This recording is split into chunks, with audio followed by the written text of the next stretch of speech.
সপ্তম শ্রেণীর ষষ্ঠ পাঠ স্মৃতিচিহ্ন কবিতাটি আজকে আমি পাঠ করে শোনাব। স্মৃতিচিহ্ন, কামিনী রায়। ওরা ভেবেছিল মনে আপনার নাম, মনোহর হর্ম্যরূপে বিশাল অক্ষরে, ইষ্টক প্রস্তরে রচি চিরদিন তরে, রেখে যাবে মোর ওরা ব্যর্থ মনস্কাম।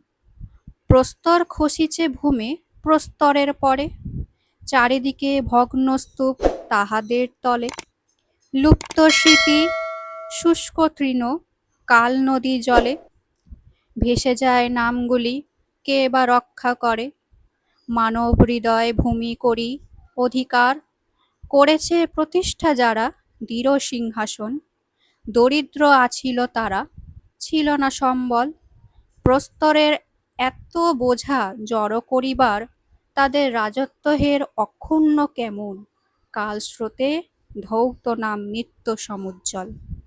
ধন্যবাদ।